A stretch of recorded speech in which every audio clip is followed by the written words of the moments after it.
ok តាបងប្អូនឥឡូវយើងមកដកលុយពី PayPal បាទឥឡូវដកលុយពី PayPal គេ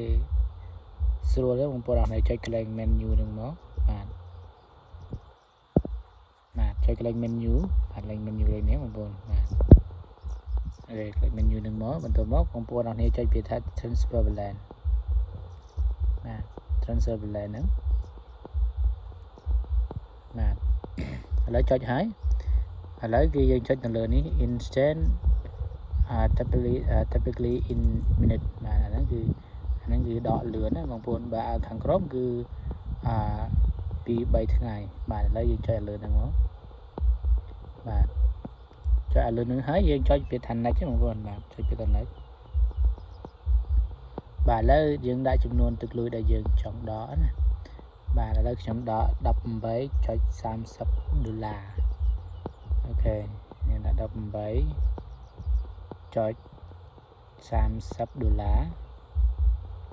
បាទហើយយ៉ាខុស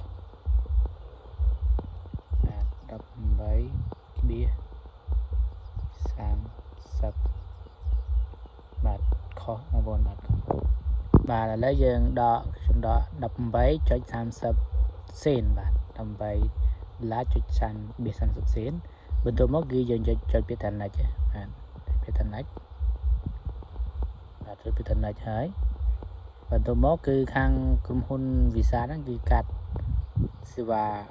$5ណា fee ណាបាទកាត់សេវាហ្នឹងគឺ$5ឥឡូវយើងចុចពាក្យថា transfer បាទចុចពាក្យថា transfer បាទឥឡូវ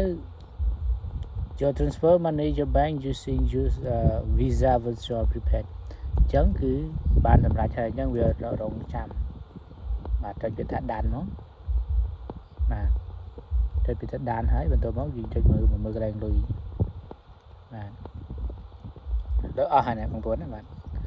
ដល់អស់លុយបាត់ហើយបាទខ្ញុំបាទដកចូលទៅក្នុង ABA បាទរងចាំរយៈពេលជួនកាល1ថ្ងៃ2ថ្ងៃ3ថ្ងៃបានចូលជួនកាលភ្លាមបងប្អូនអត់យូរទេបាទអញ្ចឹងយើងរងចាំដល់គ្នាទៅ